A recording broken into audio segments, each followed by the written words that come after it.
Vivimos en un mundo en constante cambio que usted merece entender, porque es imposible interpretar la realidad que vivimos sin conocer cada uno de sus colores.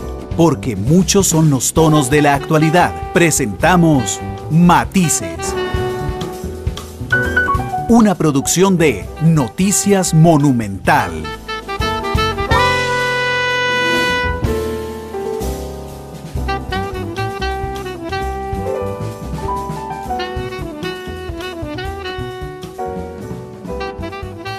Muy buenas tardes, bienvenidos a Matices, este programa de Radio Monumental, que es una producción del Departamento de Noticias, en el que analizamos los temas que son noticia en Costa Rica y en el mundo. Muchas gracias por estar con nosotros en este nuevo programa, hoy con la ministra de Hacienda, doña Rocío Aguilar. Nada más advertirles, este programa es pregrabado, se grabó la semana pasada. Doña Rocío, bienvenida, ¿cómo le va? Muy bien, muchísimas gracias por la invitación para conversar acerca de la consolidación fiscal. La consolidación fiscal. Yo le voy a confesar que a mí realmente me gustan mucho los programas con usted. Los disfruto tremendamente, doña Rocío. Pero ahora que estábamos hablando antes de la grabación, yo le decía que usted es una de las ministras con mejor calificación popular, y eso es muy poco común en una ministra o en un ministro de Hacienda, doña Rocío. ¿Por qué? Yo sé que usted lo nota. Bueno, posiblemente me ha correspondido ejercer el Ministerio de Hacienda en un momento en donde el tema fiscal fue el tema y ha sido el tema del momento. Pero no es un tema lindo. Bueno, es un tema, a mí me apasiona. Bueno, claro. No lo dudo, doña Rocío. Pero sí, me refiero, no es un tema popular que uno diga, ay, mira, qué buena noticia. Sí, verdad. No, normalmente no nos aplauden cuando cobramos impuestos. Pero yo creo que posiblemente ha ayudado, por un lado, a que ha sido el tema que ha estado en la discusión nacional ya por varios meses, y que de alguna forma la gente se ha acostumbrado a escucharme con los diferentes planteamientos. Y cuando se acostumbra uno ya a ver una persona, ya muchas veces hasta le resulta familiar, y posiblemente a eso atribuiría yo lo que usted ha mencionado. Yo creo que usted es muy humilde, pero también tiene que ver con su sinceridad y con lo directa que es a la hora de hablar, estoy seguro de eso. Hablemos justamente de sinceridad, transparencia y ser directo, doña Rocío. Después de la aprobación del plan fiscal, que muchos apoyamos como un plan necesario en nuestro país, hay un montón de gente que dice, vio, el dólar no bajó, y aquí la panacea era el plan fiscal. Vio, las calificadoras nos siguieron calificando mal. Vio, el déficit fiscal cerró altísimo. Así que, ¿dónde está la panacea que andaba predicando el gobierno de la República? Bueno, yo creo que para los costarricenses en general, y ante esos comentarios, hay que tener claro que tal y como lo explicamos desde muy al principio, esta reforma no era suficiente para corregir el problema, pero era la necesaria para iniciar la ruta de consolidación. Y la reforma no es un elemento aislado, sino que debe ser acompañada, como yo lo planteé ya desde hace varios meses al Congreso, de una serie de reformas adicionales. En particular, porque la forma en que planteamos esta reforma no era una reforma que rindiera los frutos en el día 1. No es que tomamos la decisión, se subieron los impuestos en el día 1, por el contrario, se mantiene, por ejemplo, en el caso del impuesto del IVA, la misma tasa del 13, y además va a empezar a generar a partir de julio de este año y no al día siguiente que se aprobaba la reforma. Segundo lugar, la reforma, y así lo conversé yo en el Congreso y así lo dejé planteado, requiere además de otros elementos que se le fueron quitando en el camino, como es el desenganche, que es un proyecto separado, y el impuesto a las cooperativas, que es un impuesto separado.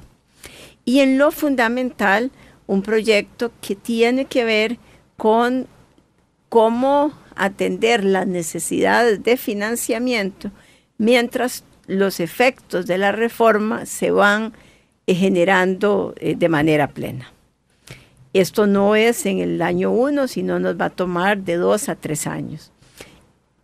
Y por eso es que ya está planteado en el Congreso el proyecto de financiamiento de eurobonos, conocido como eurobonos. Y adicionalmente el proyecto de exoneraciones que está en el Congreso y 2 proyectos que habíamos prometido, que es el de empleo público y el de reformas institucionales, proyectos que lidera directamente Mideplan. Y entonces, este conjunto de reformas, ya no solo la de la ley, sino las demás, es las que van a permitir ir en el proceso de consolidación de las finanzas públicas, permitiéndonos que cada vez el déficit primario, y ahorita decimos que es el primario, pueda irse reduciendo de tal manera que la deuda asimismo se vaya reduciendo y no continuar con la trayectoria que íbamos, donde íbamos a superar 70, casi 80% de nivel de deuda. Así que aquí lo que estamos viendo, efectivamente, son todos estos procesos que decidimos que se iban a llevar adelante y que informamos desde el principio. Doña Rocío, yo la conozco a usted desde hace muchísimo tiempo como una técnica.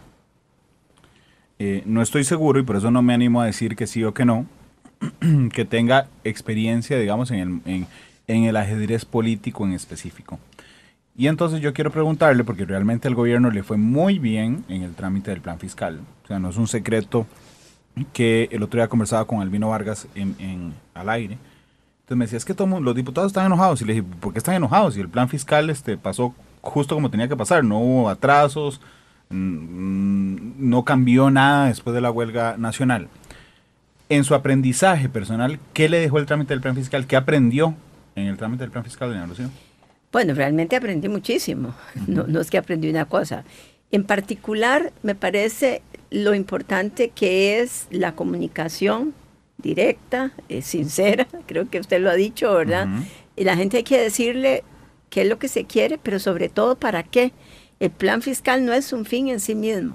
El plan fiscal es realmente un medio para llegar a un proceso de consolidación, y tampoco consolidar las finanzas públicas es para ponerle una estrellita que se consolidaron. Es que eso es lo que va a permitir que el país siga creciendo, generando empleo y generando bienestar para todos los costarricenses. Si nosotros no resolvemos ese obstáculo tan grande que es un Estado desangrado en sus finanzas, difícilmente el Estado va a poder seguir cumpliendo el papel que tiene que ejercer frente a la sociedad.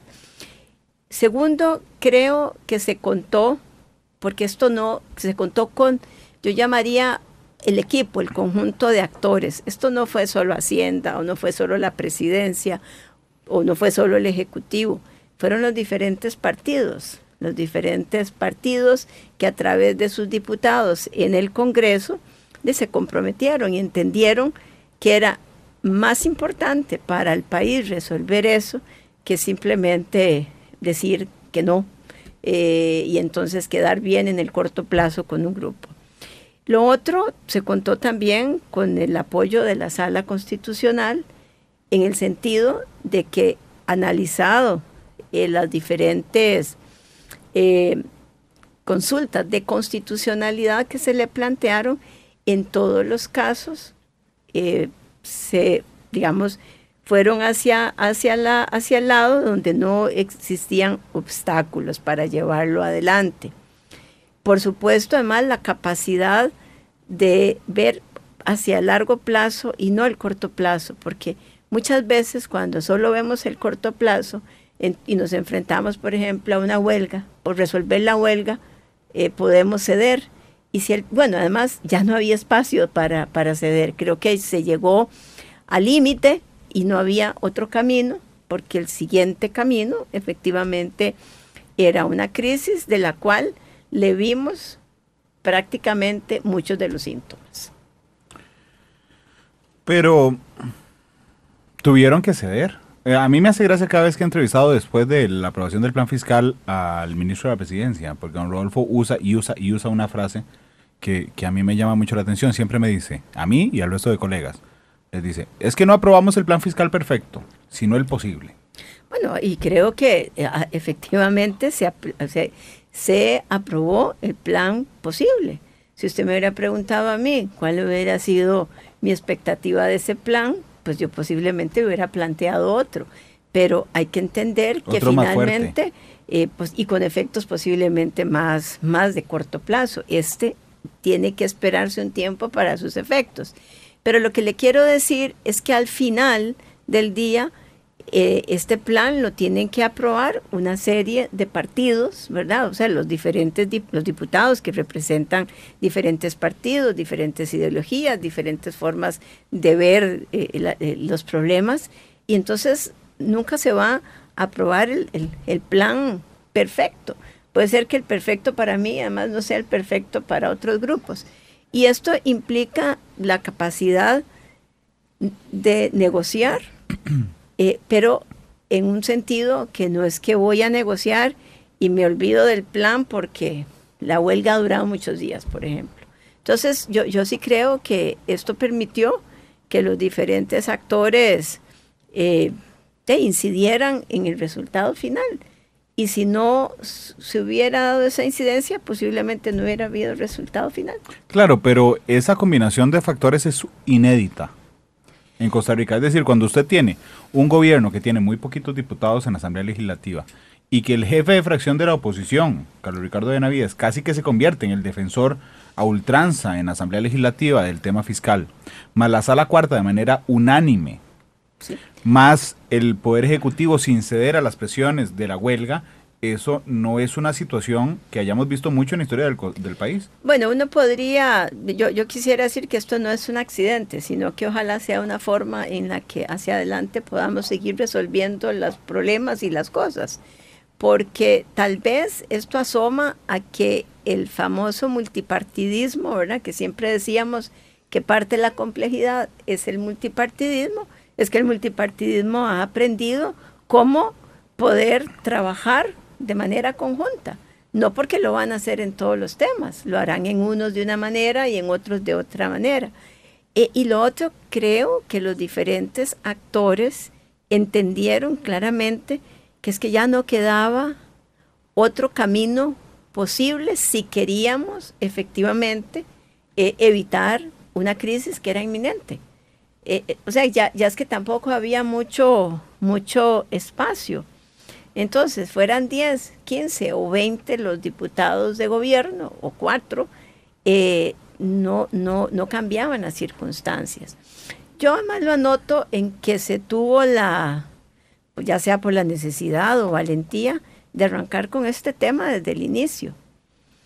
Y si este tema no hubiera salido mal, los diputados igual hubieran tenido que arrastrar este tema los siguientes años y ver los efectos de una crisis, y hubiera sido, me parece, de un alto costo para el Ejecutivo y para el Legislativo. Me parece que hubo del hacerlo de manera oportuna, desde muy al inicio, ese fue el tema, y por supuesto vendrán otros temas en los que se podrá haber acuerdos y otros no, pero logramos dar este primer paso. Doña Rocío, todavía en los momentos más difíciles de la cuesta, cuando yo conversaba con usted, porque la veía en algún lado, porque me la topaba aquí en la radio, o porque la entrevistaba, yo siempre le decía, ¿y cómo va todo, doña Rocío? Súper bien. Y yo decía como súper bien, pero está en el momento más complicado del plan fiscal, es inminente que se le venga abajo porque tiene un montón de gente en la calle, porque los diputados, los que estaban en contra, gritan con mucha fuerza. Usted me decía, no, lo más bien. ¿Y fue así o no? Sí, claro que fue así, tenía razón, se lo voy a reconocer. Lo que le quiero preguntar es que yo sentí en todo el relato, digamos, sí, del plan fiscal, sí, una lucha realmente muy fuerte, intelectual, política, técnica. La noche esa en que la Sala Constitucional por unanimidad salió un viernes a decir, señores, no hay ningún problema, respiró, festejó, doña Rocío. Yo respiré, no, festejar no, pero sí respiré y realmente sentí una profunda satisfacción de que el trabajo que se había realizado por los meses anteriores en la discusión del proyecto pudiera culminar por lo menos frente a la sala sin ningún obstáculo. Por supuesto que respiré, porque si esa resolución hubiese salido en sentido contrario, nos hubiéramos metido en un gran problema. En estos días, creo que lo mencionaba también alguno de los ministros, lo que pasa es que nunca recordaremos la crisis que no sucedió, ¿verdad? Sí. Se lo escuchó don Rodrigo Cubero, el presidente también, del Banco Central. ¿verdad? Eso no lo recordaremos, pero si la crisis hubiese estado, las discusiones que en este momento tendríamos serían de otro calado. Pudimos hacer reformas importantes sin despedir un solo funcionario público. Lo hicimos haciendo ajustes en la forma en que se hacen las remuneraciones, pero están todos los funcionarios públicos. Pudimos hacerlo, digamos, a nuestro estilo, tratando de preservar la institucionalidad sin que viniera otro, ya con el país en llamas y en medio de una crisis, dándonos de recetas que muchas veces son las correctas desde el punto de vista eminentemente técnico, pero no necesariamente conformes quizá con nuestra tradición. ¿Nos salvamos de la crisis? Evitamos la crisis del 2018. Esa respuesta me deja mucho que pensar. Bueno, significa que si no hay medidas adicionales, podríamos enfrentar una crisis en el corto plazo. Yo creo que es necesario las medidas adicionales para evitar, activar, digamos, vamos a la palabra, no una crisis, pero sí situaciones complejas. ¿A qué me refiero? Si nosotros no logramos financiarnos todavía este año pesado, que es el año 2019, donde los efectos de la reforma están más hacia el segundo semestre, que ha sido, digamos, mi discusión en los últimos días y semanas con el proyecto de eurobonos. Si no logramos salir a financiarnos afuera y nos quedamos financiándonos en el mercado interno, vamos a presionar para que las tasas de interés suban. Entonces, mi tema es por qué evitarnos la posibilidad de hacer una mejor estructura de financiamiento en plazo y tasa de interés que no solo son positivas para el Ministerio de Hacienda, sino que son positivas para las personas y para las empresas. ¿Sí? ¿Cuál es la razón para evitarlo? Yo no la he encontrado.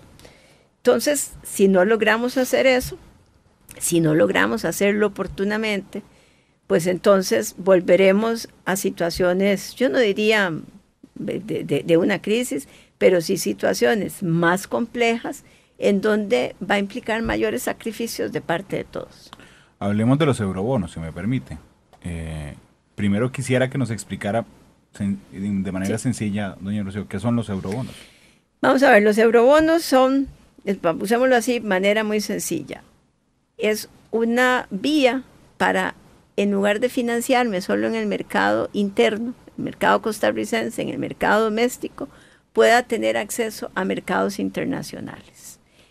La pequeña diferencia es que en lugar de tener un mercado del tamaño que es Costa Rica, me voy a mercados internacionales donde hay grandes inversionistas, fondos, bancos de inversión que efectivamente van a interesarse en títulos soberanos, ¿verdad? Que son los títulos de los países. En segundo lugar, ese tamaño y profundidad de mercado, un mercado más grande, lo que me permite es tener acceso no solo a una mayor cuantía, porque hay una mayor oferta que la que puedo conseguir en el mercado costarricense, y me permite hacerlo a plazos más largos y mejores tasas de interés. Y lograr esas dos cosas es reducir en el fondo los riesgos de refinanciamiento y los riesgos de liquidez que pueden tener una estructura como a la que hemos llegado. ¿Y por qué hemos llegado a esa estructura? Porque la incertidumbre alrededor de si había reforma o no, lo que hizo es que los inversionistas colocan fondos en Hacienda en corto plazo. ¿Por qué? Porque si usted tiene dudas, usted no va a invertir en el largo plazo. Y además, al colocarlos a largo plazo, lo que hace es juntarnos las necesidades del año, que es lo que no logré cubrir de mi gasto corriente, quitado los intereses, los ingresos de ese año. Entonces me hace la necesidad de financiar eso, más vencimientos que me caen en el año, porque el año pasado, en lugar de colocar a 10 años, coloqué a 1 año o a 2 años. Claro. Entonces, ese es básicamente lo que en el fondo se busca. Por ley costarricense, eso requiere de 38 votos. El endeudamiento interno no requiere 38 votos, me lo aprueban en el presupuesto de la República. Lo que me aprueban también es un límite. Y entonces lo que se está solicitando es la posibilidad de obtener 6,000 millones y que no son para 1 año, es para los siguientes 4, creo que son 4 años. Sí. Lo que se está, y hay un tope por año. A la preocupación de los señores diputados, que yo la comparto también, ¿verdad? En el sentido de que no simplemente dar el endeudamiento y que no sigamos con la disciplina que se requiere para ir cerrando el déficit, yo misma propuse que se le pusiese como condición que yo pudiera usar los eurobonos si había cumplido con la regla fiscal. Que la regla fiscal no es ni más ni menos que un límite que se le pone al gasto para que no gastemos más allá de un determinado tasa de crecimiento que va a ser mayor o menor dependiendo de cuánto creció la economía y en qué nivel de endeudamiento esté. Ok, si me permite una metáfora, doña Rocío, y usted me la va corrigiendo en el camino, por favor, yo se lo pido siempre que hago esto. Es como que yo, Randall, esté feo de plata, ¿verdad? Y entonces, un mes me faltó plata para pagar la luz, el otro mes me faltó para pagar el teléfono y el otro para la comedera, gastos ordinarios, ¿verdad? Pero yo solo puedo escoger a mi barrio, solo mi calle, solo en mi calle puedo pedir prestado. Así es. Y entonces yo agarro papelitos y entonces llego y le digo a los vecinos, vean, aquí tengo un papelito, sí, ¿verdad? Yo se lo vendo a 10,000 y usted me lo devuelve y yo le doy 14,000. Y entonces me dicen, sí, Randall, pero es que fíjate que nosotros hemos estado viendo que vos no, está bien, no pagas la luz y no pagas eso, pero resulta que cada rato vas al cine y vas al estadio, entonces para asegurarme que me pagues, te doy los 10,000, pero 1 año. Entonces digo, uy, qué complicado, porque yo lo que quería era que me prestaran a 3 años, ¿verdad? Entonces el siguiente mes ya tengo el efectivo para pagarlo de este mes, pero el siguiente mes tengo que venir a pagar al vecino que se le venció el bono, pagarle, ¿verdad? Y entonces tengo que ir donde el comisario del barrio, los diputados, así les disculpen, ustedes me permiten, en lugar de pedirle solo a los señores de este barrio, ir a ofrecer mis bonos a todo el cantón. Y me dicen, sí, pero si te disciplinas.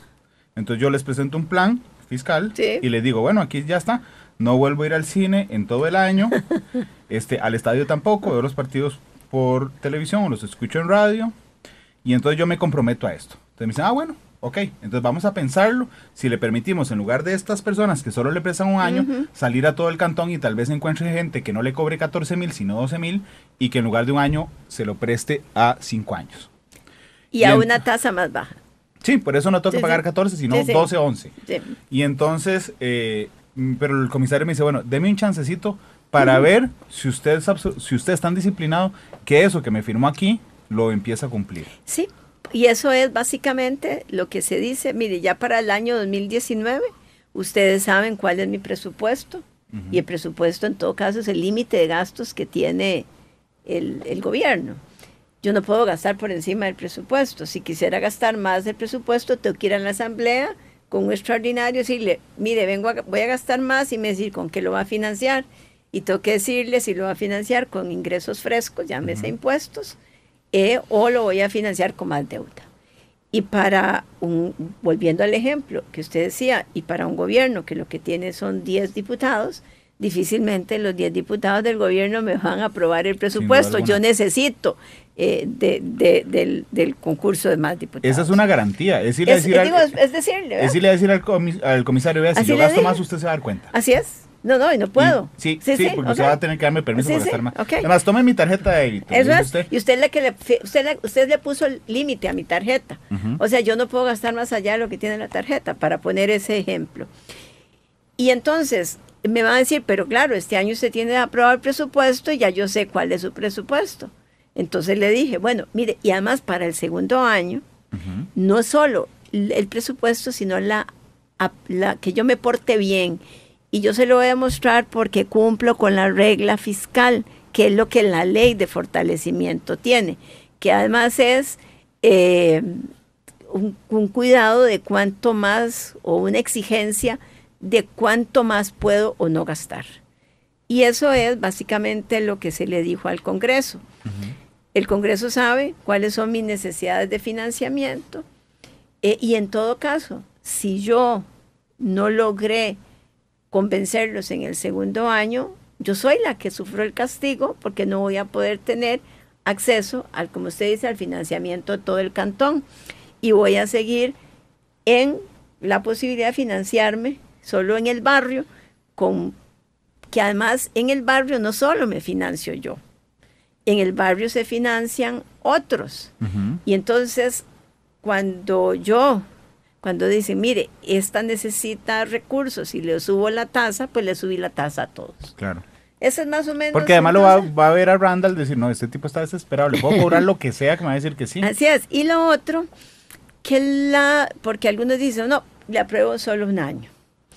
Y entonces no es que la ministra quiera decir, no, si no me aprueba más, no. Bueno, la ventaja que tenga varios años hacia adelante y un monto, es que entonces los otros del cantón, o las otros ven que ya yo tengo resuelta mi necesidad de financiamiento y que no me voy a ir corriendo desesperada por los primeros fondos que me encuentre. Entonces que tienen que hacerme una buena oferta, porque si no me voy a pasar a otro. No, que saben que tengo resuelto entonces cuando, por ejemplo, las calificadoras, lo que están señalando es básicamente, bueno, está bien, la reforma ya está, y si no la hubiéramos pasado, téngala seguro que ya ni nota tendríamos.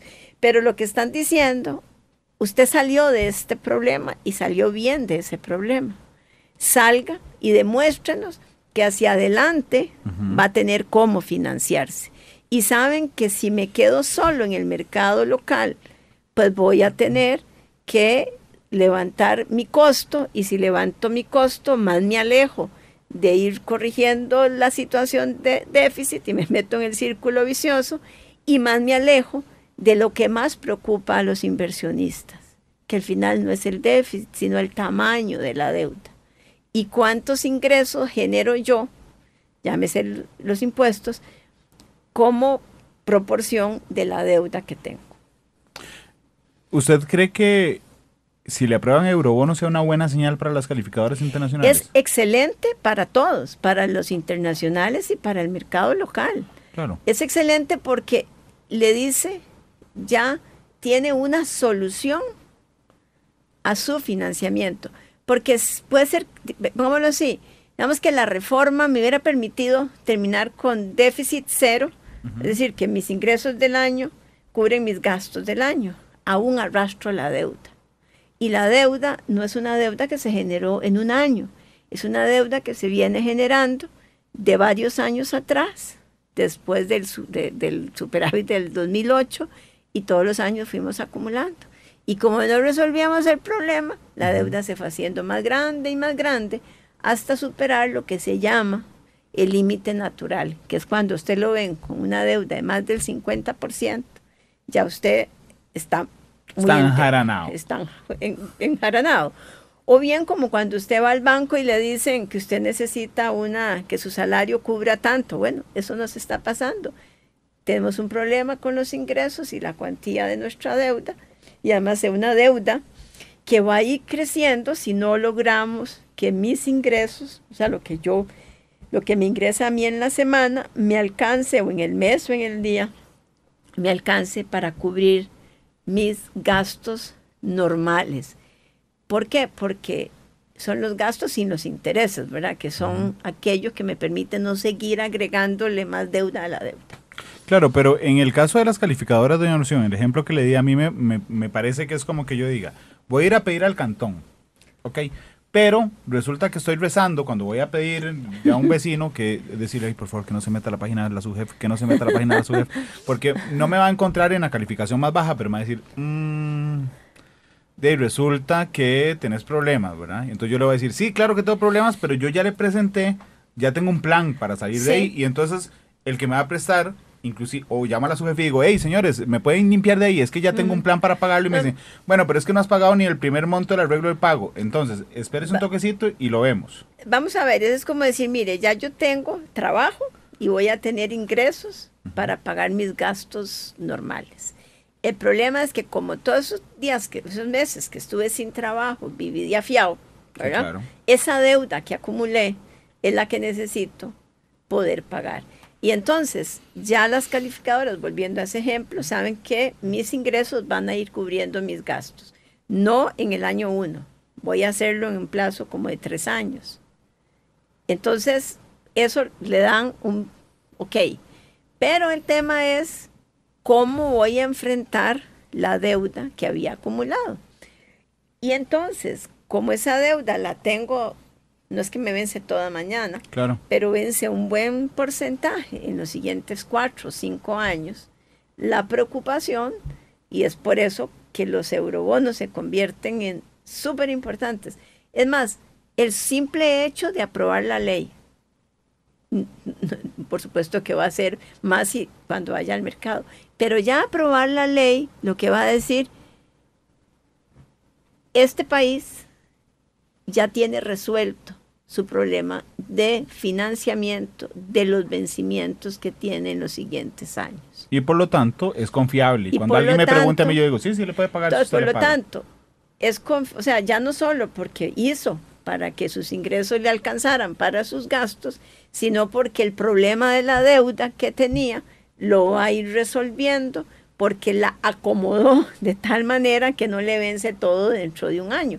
Es lo que hace la gente cuando está endeudada, reúne las deudas y entonces le hacen un plan de pagos donde no tiene que pagar todo el mes siguiente porque le sería imposible y lo va haciendo paulatinamente.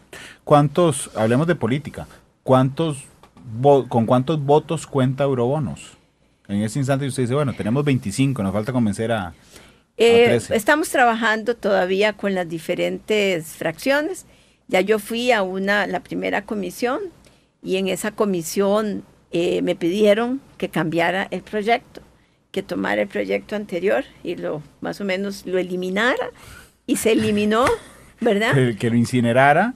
Se eliminó. Ajá. Y entonces presenté uno nuevo, no es un texto sustitutivo, aunque eso implicara atrasos, pero se iban a sentir más cómodos con un proyecto nuevo. Bueno, eso ya lo hice. Y además, para la preocupación de que para qué se iba a usar y cómo, todo lo demás, les puse el que yo misma me impuse, digamos, la obligación de que solo puedo usar a partir del segundo año si cumplo la regla fiscal. Claro. Y por supuesto, yo no le tengo temor, digamos, a que pongan otras condiciones, en el tanto sean condiciones que sean factibles y sean beneficiosas para el país, ¿verdad? Así que, y que hagan viable y creíble que tengo el financiamiento. Claro, el tema de la regla fiscal es que le digan, vea, doña Rocío, 2019 tenemos proyectado crecer 3.2% de la economía. Entonces usted no puede crecer en gasto más del 3.2%. La regla fiscal empieza a regir a partir del 1 de enero. O sea, por eso es que yo no planteé regla fiscal para el 19, porque ya el 19 está el presupuesto y ya está aprobado, sino a partir del 20, porque en el 20 entra la regla fiscal. Okay. Y la regla fiscal lo que hace es que me dice, usted creció como país, no sé, en estos últimos 4 años tanto. Si su deuda supera el 50%, que es donde estoy, puede crecer tanto. Puede crecer lo mismo que la economía sin pasarse. Es una tasa promedio ahí. Entonces usted puede crecer eso. Si la deuda supera el 60, que es hacia donde vamos y a donde íbamos bien rápido, si no había reforma, usted no puede, o sea, incluso en ese primer crecimiento queda excluida la inversión fija, o sea, la infraestructura. Ya si la deuda es muy alta y supera el 50, yo tengo que frenar todas las inversiones. Por eso, el mayor interesado en que logremos resolver el déficit, porque nosotros nos autoimpusimos una regla fiscal en la ley de fortalecimiento, es el propio gobierno. Porque con esa regla o se porta bien o se porta bien, porque si no, no va a poder seguir invirtiendo, no va a poder seguir haciendo las inversiones en carreteras, hospitales, claro, puentes, etcétera. Entonces, ese es el principal interés. Así que yo esperaría de veras que el Congreso, y podría ir las veces que sea necesario, explicar las veces que sea necesario, atender las condiciones que se nos pongan, pero que haya un monto que dé credibilidad que tenemos resuelto el problema no solo un año, sino hacia adelante, y que además los mercados digan, de este no es que vino un año y nunca más volvió, porque los títulos tienen que tener la posibilidad, a diferencia de lo que uno compra un título y se lo deja ahí hasta que vence el título, de que puedan negociarse y estarse negociando en el mercado y aprovechando las oportunidades del movimiento de precios de los títulos. Ok, necesitamos eurobonos como país. Sí, señor. ¿Qué es el desenganche, doña Rocío? Los proyectos que habían quedado eran cooperativas, que se acuerda, ¿sí?, que se excluyó. Iba a ir uno por uno, si me permite. Ok, y el desenganche es el de médicos. Ok. Que es que se había enganchado el salario de los médicos a cualquier aumento que hubiera en el sector público. Así es. Si yo le subía a los empleados de sí, conserjería sí, de tal lugar, automáticamente, sí, le subía a los doctores. Y además se le transmitió al sector privado, que si yo además estoy en el sector privado y me contratan a los doctores de la caja y a los doctores de la clínica de la esquina. Así es. Entonces, es una desfachatez. Yo nunca he entendido eso. Una desfachatez. Bueno, son cosas que en algún momento se generaron y posiblemente no las midieron, ¿verdad? Fue una desfachatez. Bueno, entonces está el desenganche, está el proyecto de cooperativas, que ustedes lo conocen. Está un tercer proyecto que ya venía, que es de exoneraciones, sí, que es más que quitar exoneraciones, es ordenar las exoneraciones. Doña Rocío, si me permite, porque realmente me interesa mucho a mí y que la gente, los dos, entendamos muy bien la necesidad de cada uno, porque se va a ir hablando de cada uno. Entonces, el desenganche ya me quedó claro. Yo dije que era una desfachatez. A mí me parece lo más irresponsable que ha pasado en la historia fiscal del país, entre algunas otras cosas, pero usted no va a decir eso. Usted es muy correcta y le está buscando solución. Ese proyecto simplemente es desenganchar. Así es. Ok. ¿Y ese cuenta con viabilidad política en ese instante? Bueno, ese proyecto hubo que sacarlo porque no tenía la viabilidad en ese momento, y esperamos que se logre, ¿verdad? Eso más o menos proyectado, ustedes que dicen, bueno, vamos a discutirlo más adelante. Es que pues la ventaja de la reforma es que había un 208 bis que tenía plazos, sí, ¿verdad? Esto no. Esto ya al no tener plazos, pues entonces entra uno en otra dinámica, pero yo espero que se apruebe. ¿Este año? Sí, ojalá que sea este año. ¿Y no se le puede dar vía rápida? La vía rápida requiere, acuérdese, de 38 votos para que quieran hacer vía rápida. Entonces es más fácil dejarlo ahí y aprobarlo con 29. Bueno, no es que más fácil hubiera sido dejarlo en el proyecto original. Por supuesto, pero bajo las condiciones actuales, sí, cuando el gobierno tiene que decir, vamos a ver, agarremos esto y lo mandamos a vía rápida, uno tiene un grillito aquí como Pepe Grillo, que le dice, hey, suave, no vamos a tener 38, mejor que ese quedito y aprovecha 29. Y entonces esa es una valoración política que tiene que hacer el gobierno. Bueno, digamos, 29. Ahí están los 20, esperamos que se apruebe. Vamos a cooperativas. Cooperativas. Yo esperaría que cooperativas se apruebe también. Hay realmente una presión muy grande que ya hemos visto durante los últimos meses. Es muy pública. Muy pública y notoria. Pero espero que efectivamente el sector entienda que él no puede estar fuera de la solución de la reforma, que al igual que los demás sectores va a participar. ¿Qué es lo que hace el proyecto? Porque es que los cooperativistas dicen, vean, cuando nosotros les repartimos a nuestros miembros, se les cobra. Sí. Y entonces no nos pueden volver a cobrar a la cooperativa por los excedentes, entonces, porque nos están cobrando dos veces, eso dicen ellos. Es como para decir que las empresas digan, mire, como ya yo le pagué, como le retuve un impuesto en los dividendos, entonces no me cobré a la empresa. Ok, permítame ilustrarlo más sencillo. Las empresas pagan la renta, ¿verdad? A Randall le cobran renta. No, digamos a la empresa. Pensamos a una empresa.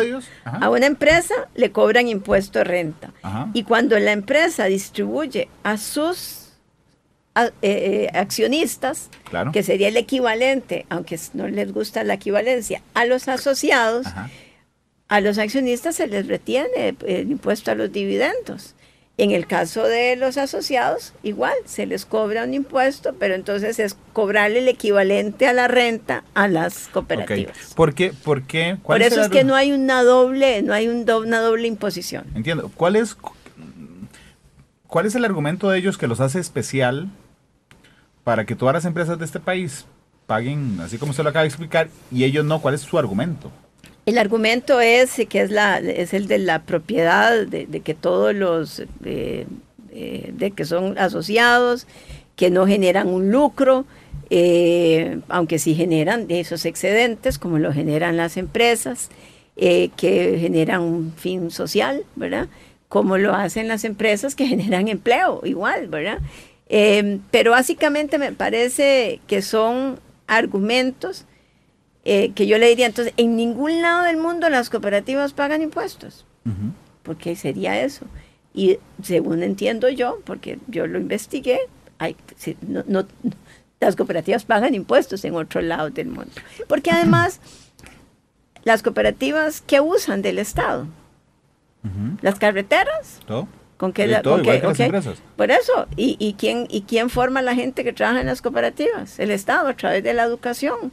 Uh-huh. Y tienen la seguridad social y se benefician de todas las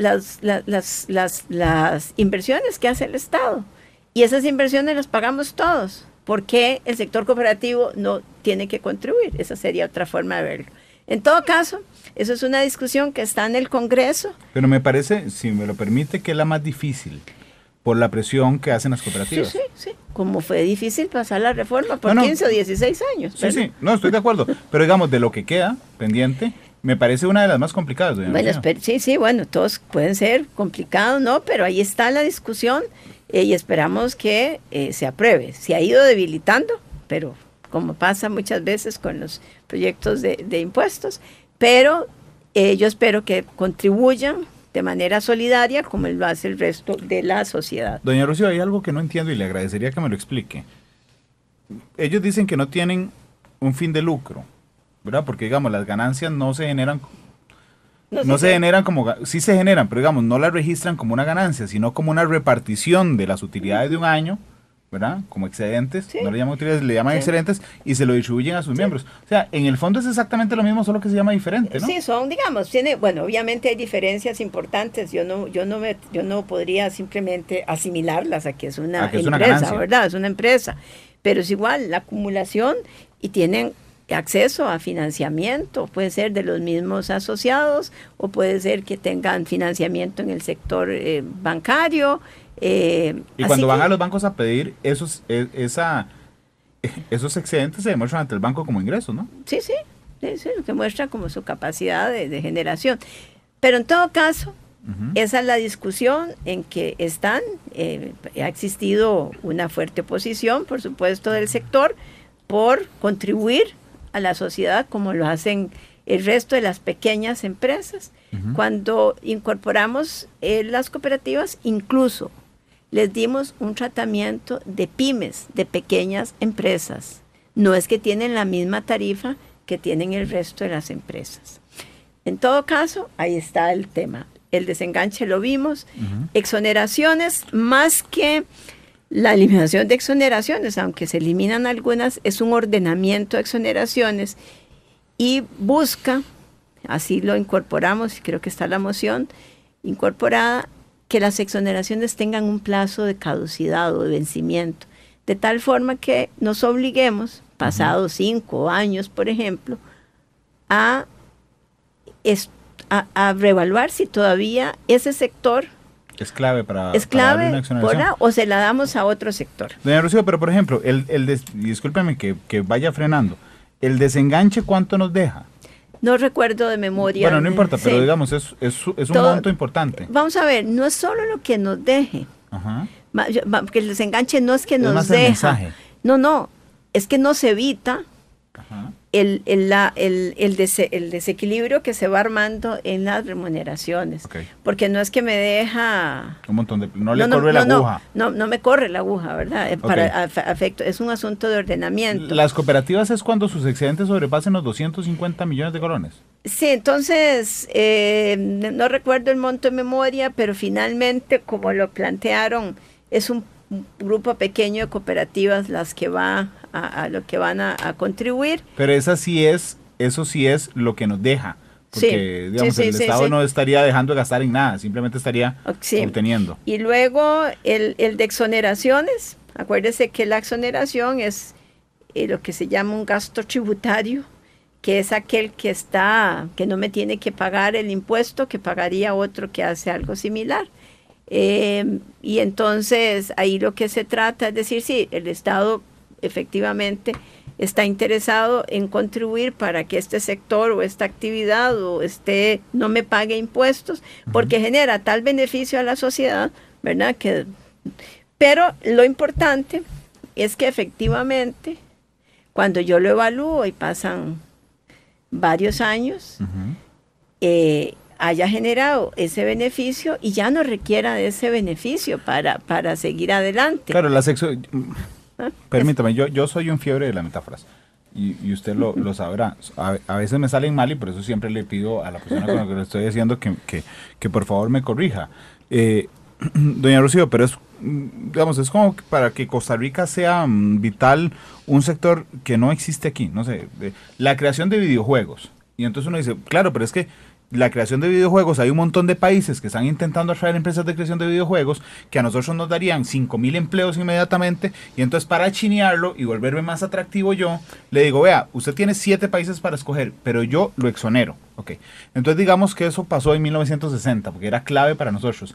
Después la industria cayó, ya no reportaba empleos, ya no andaba buscándolo nadie, y la exoneración sigue vigente, porque Sí, eso es lo que sí, hay sí, un sí. desorden de exoneraciones Sí, en vamos Costa a Rica. ver, hay exoneraciones que tienen más de 40, 50 años. Y Claro, entonces que ya no son o sea, claves. la exoneración debería ser un beneficio o una contribución que genera el Estado para que un negocio o una actividad pueda lograr escala suficiente para que sea rentable, Claro. o para tener un beneficio. Pero entonces eso es como mi contribución. Pero si yo necesito que todo el tiempo se lo esté otorgando, es que no tienen la capacidad, digamos, de generar, digamos, o ser autosuficiente, Y las exoneraciones se hicieron eternas. porque no tienen plazo de vencimiento. Entonces, Por eso, pero no las estoy- hicimos eternas Sí, nosotros. entonces yo no estoy en contra de las exoneraciones, en lo absoluto. Creo que son formas que tiene el Estado de contribuir. Lo que no me parece es que se queden para siempre y no las evaluemos en el tiempo. Bueno, Hay algunas, luego doña viene- Rocío, pero discúlpeme, no me puede negar que hay algunas que usted ve y que a puro ojo de buen cubero uno dice, "Ay, por Dios, o sea, esto lleva 40 años o 30 años y no le voy a pedir cuáles, pero hay Bueno, esos vámonos casos. a un ejemplo Qué para dicha que me va a no decir entrar cuál. en ese, el de la canasta básica. Usted encuentra en la canasta básica una gama de productos Ujú. que posiblemente consuman más las, digamos, las clases más altas. Las clases que sí pueden. Que sí pueden, pero como está exonerado, no pagan. Y hay cientos de exoneraciones. Son 444 leyes o 400 leyes de exoneraciones. Pero ninguna de esas, o sea, a mí lo que me parece increíble... Ninguna yo no- tiene... Eso es. Sí. A mí lo que me parece Algunas- increíble, más allá de personalizarlo, es que Costa Rica nunca haya dicho como No, Estado, pero "Hey, vamos a hay ponerle plazo a algunas esto". que mueren de manera natural. Por ejemplo, si yo exoneré para que las materias primas, para que una municipalidad construyera tal cosa, ya construido México, murió, ¿verdad? Son de muerte natural, pero otras no. Y ahí sigue la ley, hay que derogar la ley. Los dos temas que siguen, que son muy importantes, se llaman empleo público y diseño institucional. Doña Rocío, insisto, discúlpeme que le meta el freno Sí. cada vez que me va a Sí. brincar de tema, Pero exoneraciones cuenta con más apoyo y viabilidad política. Sí, yo diría que sí, porque no tiene, vamos a ver, lo que está más orientado es a ordenamiento. Okay. No se están quitando. No se están eliminando. No. Ahí creo que el Ministerio de Hacienda tiene un plazo de X años donde tiene que evaluarlas todas y las que no son pertinentes plantearle al Congreso que se elimine, o bien decirle se va a renovar pero por un plazo de tanto para que después las volvamos a evaluar. Pero es el Congreso el que autoriza. Sí, es el Entonces, Congreso. el desenganche esperamos que sea este año, el de cooperativa supongo que usted espera que sea este año. Sí, espero que se resuelva este año. Ok, Eurobono surge, así que Ese ojalá es sea el ya. sentido de urgencia. Las exoneraciones. Perdón, es que me brinqué uno que es de financiamiento, Claro. que son créditos con organismos internacionales que se están ya negociando y que recuerda que tenían como condición que se aprobara la reforma. Sí. Ya la reforma se aprobó y se están tramitando esos créditos. ¿Cuáles organismos son? Banco Mundial, el BID, como los principales y tal vez algunos que se puedan adherir a ellos. A mí me hace gracia Otón Solís en el BESIE. El BESIE, perdón. Digo, sí. me hace gracia, en el buen sentido de la palabra, don Otón, que nos está escuchando seguramente. Lo digo porque es un excelente agente de ventas del gobierno de la República. Un día esto vino don Rodolfo Méndez, ¿verdad? Y entonces me decía, tal cosa la vamos a hacer con el BESIE, y tal otra con el BESIE. Después vino la ministra de Justicia y me dijo, un crédito del BESIE. Y yo dije, por Dios, don Otón nos está consiguiendo créditos para todo. Y es una buena noticia.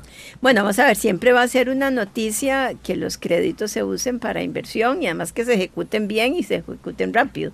Y no tengamos créditos contratados que no se ejecutan. Entonces, sí, el Banco Mundial, el BID y el BESIE, entre otros, tienen la plata amarrada aquí diciendo... Era a la ver si se primera aprueba el condición, Congreso. es primero que aprobaran la reforma. Ok, check. Ellos, ya esto pasó, entonces vienen ahora, creo que están estudiándonos también, ¿verdad? No es que lo aprueban automáticamente, y hay unas misiones ahora en el mes de febrero sobre todo. Y por supuesto también va a ser muy importante porque viene el fondo y también el fondo va a emitir opinión acerca de cómo nos vemos hacia adelante, que va a ser una opinión importante para los organismos. Y entonces esos fondos requieren también de 38 votos porque son financiamiento externo. Entonces, eurobonos y organismos internacionales requerimos de 38 votos. ¿Cuándo nos va a sacar la foto del fondo? De febrero. Ok, pero en ese momento, discúlpeme la precisión, pero en ese momento la hacen pública o en ese momento empiezan a tomarnos la foto. No, todo el trabajo va a ser, bueno, ya hicieron una primer avance, digamos, creo que fue el año pasado, ¿verdad? Y vienen ya en trabajo de... Okay. Yo quisiera que nos agarren bien peinados. Bien peinados, es decir, se están portando bien, Costa Rica se ve mejor que antes. O sea, vamos a ver, ya obviamente está la reforma y entonces de lo que vamos a hablar es de la sostenibilidad y de la trayectoria de la deuda. Si me permite, estamos menos despeinados de lo que pensábamos que íbamos a estar. Sí, por supuesto. En el sentido de que, por ejemplo, habíamos proyectado un déficit fiscal del 6.7 en 2018 y lo cerramos en 6.2. Yo creo que seguimos estando despeinados, pero menos de lo que pensamos. Más que ese, yo creo que el más importante es que el primario, que es lo que me ingresa y lo que gasto sin los intereses, lo bajamos en 0.60 casi. Okay. Y ese es más importante. Y lo que viene... En 0.6. Lo bajamos en 0.60, sí. 0.60. Y lo que está proyectado, si siguen las cosas como están, si nos portamos bien, si obtenemos el financiamiento eurobonos, si los organismos nos prestan, y si no, obviamente hay efectos externos adversos, ¿verdad? Más o menos como está proyectado, lograríamos ese balance primario, que es lo que me ingresa todos los meses contra lo que me gasto, sin los intereses, cerrarlo más o menos en el año 21-22. El bicentenario, más uno. Y entonces eso es lo que ya nos permite, de ahí en adelante, empezar a cambiarle la trayectoria a la deuda. Sería una celebración muy grande, doña Rocío, porque, y permítame que haga esta similitud, sería independizarnos de la deuda. Todos los que hemos tenido deuda en algún momento de la vida, lo sentimos como un yugo. Sí, la deuda per se no es mala, lo que es mala es el sobreendeudamiento y para qué la use. Claro. Si yo la uso para generar, para inversión y hago que el país entonces tenga mejores carreteras, mejores comunicaciones, la gente tenga una mejor posibilidad de movilizarse, todo eso contribuye a mayor crecimiento. Claro, son las deudas que le duelen a uno. O sea, en el ¿verdad? sentido del yugo es que uno dice, bueno, la hipoteca de la casa normalmente no es un yugo porque usted tiene la casa. Ahí está la casa. Los arreglos, pero si a usted se le antojó, por ejemplo, irse un fin de semana a un crucero y pide un préstamo para eso, el fin de semana después de que regresó el crucero, usted dice, por Dios, ¿para qué? Así es. O sea, me amarré 5 o 6 años Ajá. por 2 minutos, por 2 días de placer. Sí, bueno, sí. Esos son los yugos que pesan. Sí. Y bien que mal podríamos liberarnos, independizarnos en 2021 de esos yugos. Y entonces, eso lo podemos hacer cuando lo que me ingresa, o sea, cuando no gasto más que lo que me ingresa, exceptuando intereses. Claro. Esa es digamos, lo que debemos buscar, que no tengamos que financiar faltantes con deuda, porque finalmente termina uno trabajando para pagar intereses. Sí. Bueno, pero insisto, podríamos independizarnos de la madre deuda como nos independizamos de la madre patria, porque esa deuda es la madre de todas las deudas, doña Rocío. Y es sin duda complicado. Hablemos de empleo público. Yo le voy a confesar, Randall, mi percepción, yo lo veo una cola de un venado. Porque me parece a mí, y no es su resorte, pero se lo he planteado a diferentes ministros, a mí me parece que desaprovechamos el impulso que traíamos en algún momento, le metimos un poquito el freno y dijimos, vengan a conversar con nosotros. Y algunos tenemos la personalidad de que hubiéramos preferido aplastar de un solo golpe. Vamos a ver, todo. Sí, vamos a ver. Yo creo que el país vivió una situación, también una tensión social grande, importante, que no se puede soslayar, ¿verdad? Y no se trata de decir, aquí vamos con esto y no nos importa si hay 90 días más de huelga. Vea lo que costó la huelga. Claro. Véalo en las cifras mañana, usted si está, o un día de estos, que esté don Rodrigo. Pero lo informamos esta semana. Bueno, esta semana. 138 mil millones de colones. Entonces simplemente no se trata aquí que aquí vamos y no me importa lo que suceda. Entonces, yo creo que en este momento, y espero que los sindicatos entiendan lo que significa dialogar también, ¿verdad? Que no se trata de eso es lo que yo veo en la cola de un venado. Ese detalle, doña Rocío, es el que yo veo en la cola de un venado. Y entonces, lo importante que tiene el proyecto de empleo público es que el proyecto de empleo público, por lo menos en cuanto a capítulo de remuneraciones, si fuera ese el caso, es cómo diseñar hacia adelante la remuneración de los nuevos funcionarios.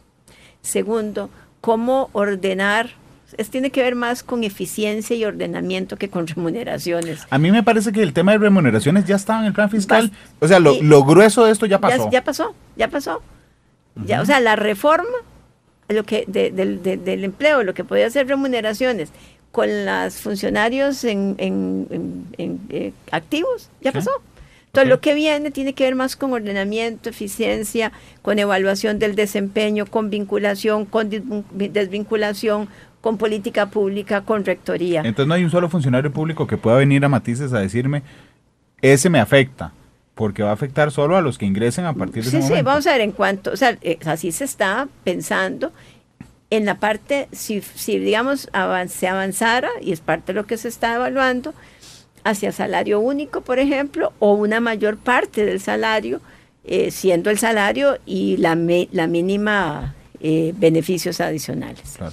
Pero sobre todo que no sigamos con las repúblicas independientes que tenemos en materia salarial, con las disparidades que hay en materia salarial, que haya un rector, que en este caso es Mideplan, y tiene que ver mucho más con eficiencia que con ahorro, o sea, que con simplemente ponerle freno al crecimiento desordenado de las remuneraciones. Sí. Porque en salario somos un chiste. Un día estábamos viendo datos, que supongo que los conoce, doña Rocío, sí. Pero por ejemplo ¿quién es el que gana más en todo el Ministerio de Seguridad Pública? El psicólogo. Sí. ¿Quién es el que gana más en todo el Ministerio de Justicia? El odontólogo. Y uno dice, sí. Pero eso es lo que hemos construido a lo largo de muchos años. Y entonces, lo que tiene la ley de fortalecimiento, por lo menos, es que logra frenar el crecimiento desordenado de pluses salariales, porque ya no se van a poder crear nuevos pluses si no es por ley. Y todos aquellos que eran porcentajes del salario base, que si usted movía el salario base, todos brincaban, son nominales, exceptuando la prohibición y la dedicación exclusiva. Y además, las anualidades que cada quien podía decir, si eran del 3, el 4, el 5, tampoco, eso se cambia. Así que hay reformas importantes que ya se dieron y las consecuencias en materia de gasto, pues las vamos a ver. Lo que sigue en empleo público tiene que ver más con el lado de la eficiencia, el lado de cómo garantizarse el Estado hacia adelante que tiene los funcionarios con las competencias que requiere para abordar los retos que siguen. Y rediseño institucional. Ministra, discúlpeme, en el tema del empleo público, voy a desahogarme con usted. Yo nunca he entendido la diferencia entre dos pluses, prohibición y dedicación exclusiva. Sí. Me parecen a mí casi símiles. Yo tengo prohibición y dedicación exclusiva. Vamos a ver, recuerde que muchos de estos pluses se generaron también, y en eso es responsabilidad del mismo Estado, porque no se tocaban los salarios base. Entonces, como no se tocaban los salarios base, todo el mundo empezó a inventar cosas personalizadas, ¿verdad? Sí, claro. Y entonces la prohibición y la dedicación exclusiva normalmente va a tener que ver con una profesión que yo tengo, no con el cargo que ejerzo, con una prohibición que yo tengo, con un puesto que yo ejerzo, en donde tengo una profesión y que el Estado no le interesa que yo pueda ejercer esa profesión fuera del Estado por determinados conflictos, ¿verdad? Y la prohibición se generó también. Es lo mismo, pero sí, es lo pero mismo. La dedicación exclusiva son contratos que yo puedo darte la dedicación exclusiva o no, y se le da por un plazo. Y al final de ese plazo revalúo si me interesa tenerla o no. La prohibición ahí se queda en el puesto, ¿verdad? No es que yo evalúo, porque viene de una ley. La dedicación exclusiva fue un plus que se generó yo sé que usted con no, los años. Yo sé que usted no tiene una varita mágica, pero realmente yo hubiera preferido entonces decir, eliminemos la prohibición y dejemos la dedicación exclusiva. Lo que va a suceder, y eso hubiera sido algo interesante de hacer, lo que pasa que de alguna manera lo que va a suceder en el tiempo y lo que debería suceder es que con estos cambios en los pluses y la nominalización, si fuera así, de porcentajes, lo que va a permitir es que de manera ordenada se aumenten los salarios en la base, sin que signifique que se crecen de manera exponencial. Y porque las bases se han ido perdiendo. La gente lo que tiene en su salario... En algunas instituciones públicas es un chiste. Por eso. Entonces, ese chiste, como era un chiste, lo que empezamos fue a agregarle pluses. Sí. Entonces, ahora que tenemos contenido de los pluses, tratemos de ordenar esto y que cada vez más el salario base sea el componente más importante del salario y no el resto de pluses. Conozco algunos casos, pero hay uno que a mí me asustó, me impresionó el día que lo vi, del INA, por ejemplo. Tengo una persona cercana que trabaja en el INA, tiene un buen salario, una buena remuneración completa, pero cuando yo veo el salario base digo, por Dios, es casi, por un poquitico no es ilegal. O sea, pasó el salario mínimo y uno dice, ¿yay? Sí, y entonces posiblemente no se lo ajustan, porque si se lo ajustan, como lo demás es porcentual, todo brinca. Entonces, yo creo que lo que debería seguir aquí es poner orden en eso. Pero ahora se va a poder hacer. Por esa razón. El rediseño institucional. El rediseño institucional, que es lo siguiente que estaba previsto para el 2020, se va a ir haciendo de manera paulatina. No es un gran proyecto de reforma de todo el Estado, ¿verdad? Sino se va a trabajar por sectores y se van a ir planteando proyectos. Eso lo tiene también a cargo Mideplan. ¿Qué busca? En lo fundamental, no se trata que el Estado no siga prestando un determinado servicio, ¿verdad?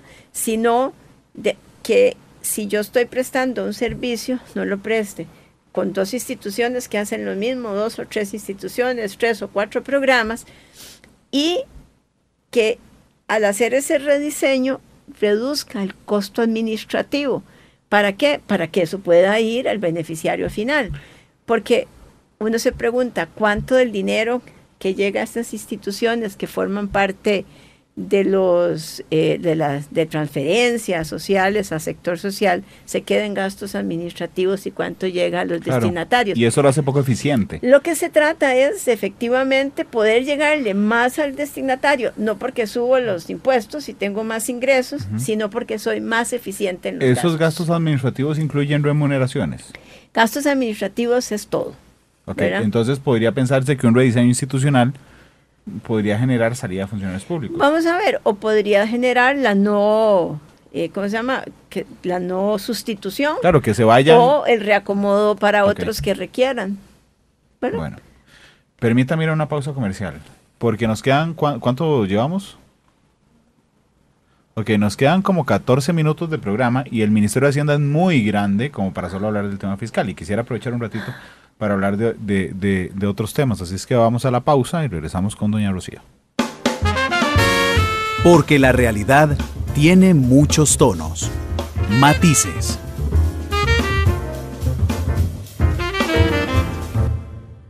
La actualidad, sus tonos, sus contrastes. Esto es Matices. Regresamos a Matices, gracias por estar con nosotros. Está la ministra de Hacienda, doña Rocío Aguilar, con nosotros. Dedicamos 1 hora y 4 minutos a hablar sobre el tema fiscal y los proyectos de ley que tienen que ver con las finanzas públicas. Pero yo les decía que el Ministerio de Hacienda es mucho más grande que eso. Y aunque supongo, porque hay una división de funciones, que la ministra de Hacienda no está metida al dedillo en todo el ministerio, pero hay grandes temas que a mí me apasionan y me preocupan. Uno de esos es, doña Rocío, la factura electrónica. No en detalle, pero sí en temas macros. El fin de semana fui como todo papá que le agarra tarde para comprar las cosas, fui a comprar los uniformes y los útiles. Fui como a 9 lugares, porque resulta que en unos no había pantalones, el otro no había unos cuadernos. Bueno, en los 8 lugares donde fui, tuve 2 experiencias. Ninguno me dio factura electrónica automática. O sea, nadie me dio la factura electrónica. En 4 de ellos me dijeron, ¿necesita factura electrónica, señor? Y en otros 4, yo tuve que decir, muchacha, necesito la factura electrónica. Entonces cuando le dije eso, casi a las 4, casi le da un colapso. Y entonces tuvieron que decirme, entonces yo le decía, pero es que tiene que poner la cédula jurídica. La cédula, y tiene que poner el correo, porque después le dije, ¿a dónde me la va a mandar si no le da el correo? Y entonces yo entiendo que es un cambio de cultura, pero me parece que hay muchos, y no eran tiendas chiquiticas, hay muchos que no entienden aún la responsabilidad, doña Rocío. Vamos a ver. Yo creo que no la entendían ni cuando no era electrónica. No, nunca la han entendido, pero digamos, la cosa es que la entiendan ahora. Vamos a ver, yo creo que efectivamente la factura electrónica requiere, además de mejoramiento por parte del Ministerio de Hacienda, y es algo en lo que estamos trabajando, cómo hacer más amigable, para usar ese concepto, la factura electrónica.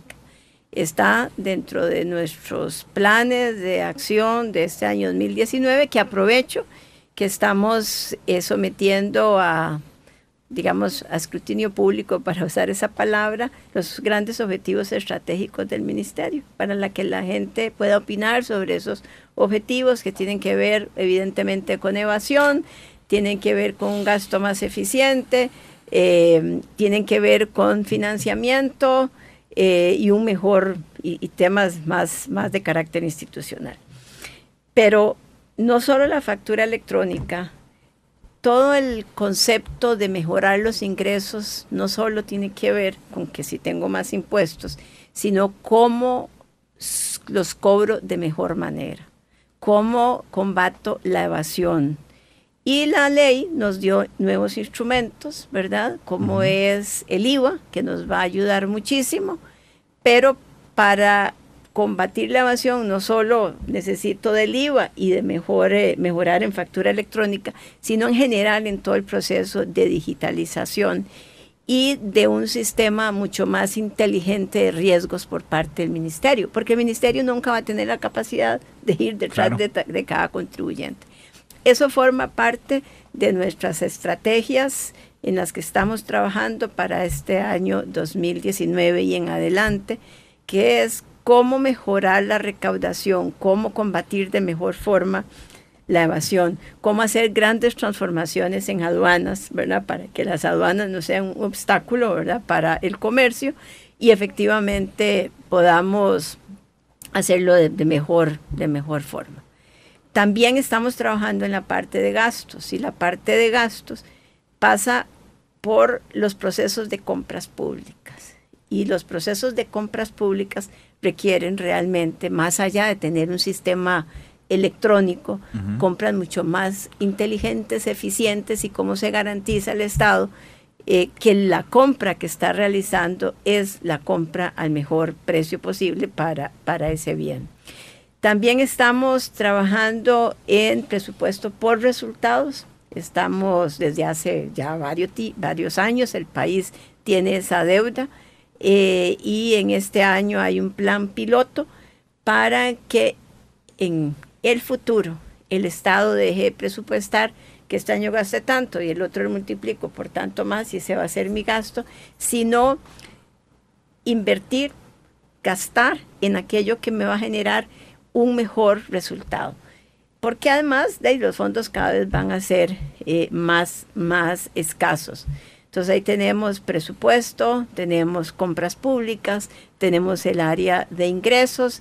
Hay un gran reto importante también en la contabilidad nacional para poder efectivamente migrar y llegar exitosamente a la meta en las normas de las famosas NICs, que son las normas del sector público, contables. Ahí hay que trabajar de forma mucho más intensa. Estos son como en general las áreas, los procesos de cobro. Cómo hacemos el cobro judicial mucho más eficiente que lo hemos hecho hasta la fecha.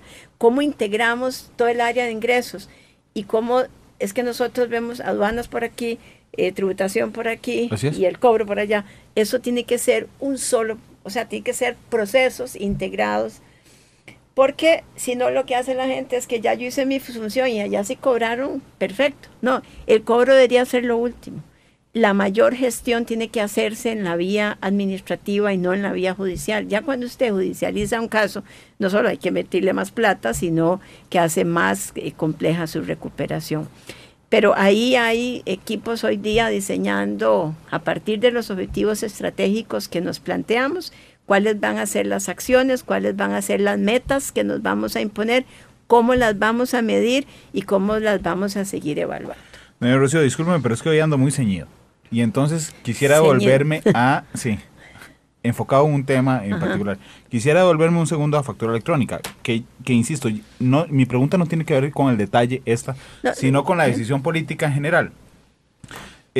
Este fin de semana que fui a comprar eso, también Febe me contó que fue a comprar otras cosas. Sí. Y pasaba lo siguiente, le decían a la gente en algunos otros comercios, ¿señor, necesita factura electrónica? No, yo no lo necesito para gastos. Ok, la persona era el consumidor final de un producto, entonces realmente tiene cero incentivo de pedir una factura.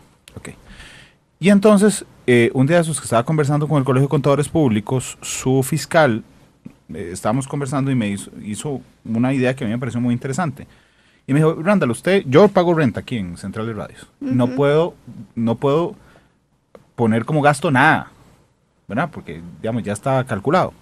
Y entonces me dijo, pero por ejemplo, yo necesito ir al dentista, necesito comprar ropa para ir a trabajar, necesito verme presentable para venir a trabajar, y eso es parte de gastos que tengo para poder trabajar.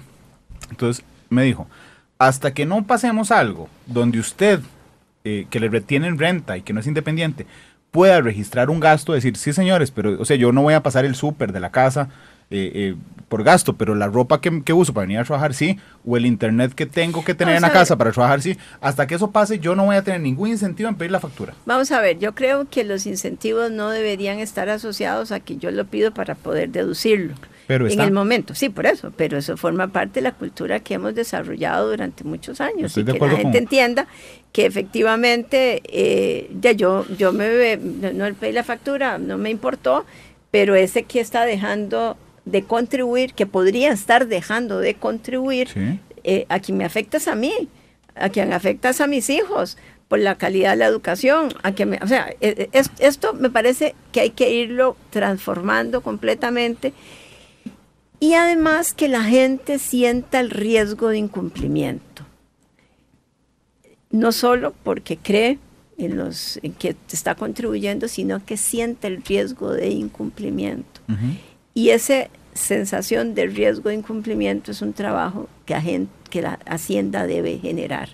Y lo va a generar en el momento en que pueda ir mejorando sus sistemas informáticos, y lo va a generar en el momento en que tenga las mejores estrategias para saber qué actividades, qué negocios. Pero ahí se me volvió a alejar del consumidor final. Bueno, en el consumidor final, para devolverme entonces ahí, nosotros tenemos una renta al salario que no tiene declaración. Sí. ¿Verdad? Lo que tiene es una exoneración muy alta, que es de las más altas del mundo. Sí, un colchón altísimo. $25,000 por año. Sí, es un colchón y altísimo. es el más alto. Y entonces posiblemente una reforma hacia adelante es que yo no tenga una exoneración tan alta, pero que pueda permitir que las personas físicas deduzcan una serie de gastos, y entonces ahí generaría ese cruce, ¿verdad? Entonces si voy a pedirle la factura. Exactamente, porque me va a servir. Pero hoy día ese no es nuestro sistema. Pero usted es amiga de esa propuesta. Sí, pero vamos a ver, habría que migrar y cambiar radicalmente la forma en que hoy día lo hacemos, y posiblemente hacia futuro uno pueda pensar en lugar de tener una deducción tan alta, ¿verdad? Sí. Como la tenemos, que es una deducción altísima, es que pague renta de montos mucho más bajos, pero que tenga la posibilidad de deducir esos gastos, para que a través del cruce de esa información haya una mayor contribución. Efectivamente. Una mayor contribución, pero un mayor incentivo a pedir la factura una mayor, también, sí, por eso. ¿Por qué? Porque ya yo la puedo deducir, como las empresas piden las facturas, no para porque todo. Estén convencidas de que... No, señora, para deducirlas.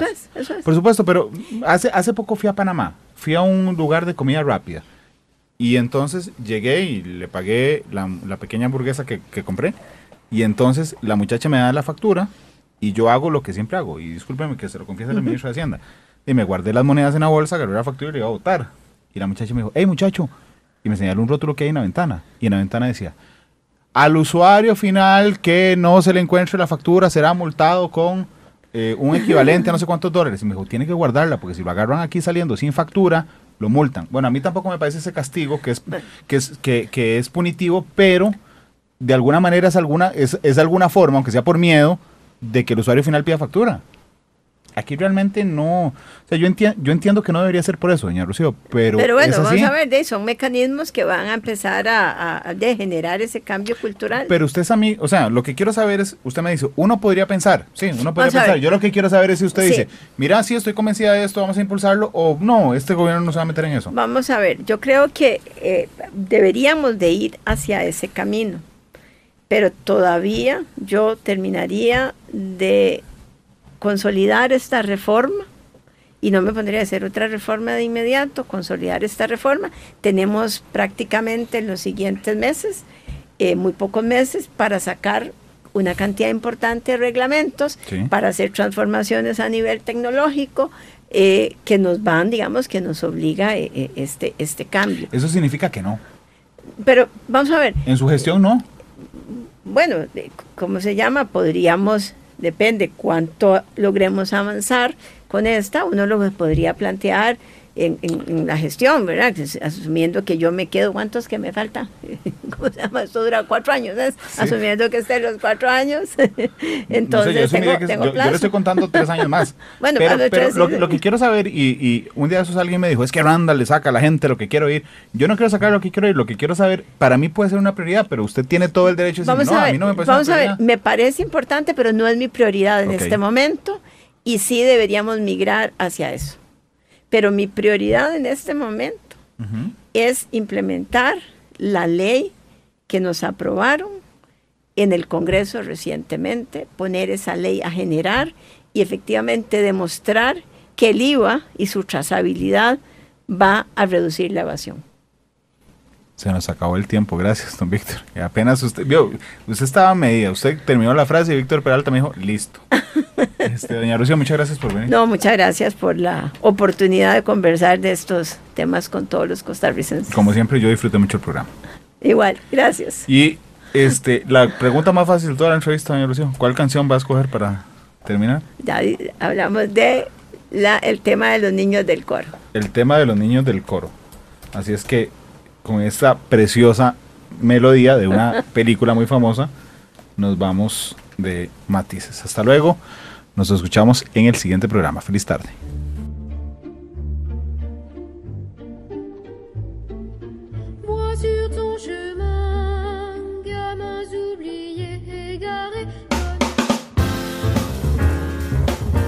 Todas las perspectivas, cada punto de vista. Exploramos la realidad y cada uno de sus tonos. Esto fue Matices por Radio Monumental.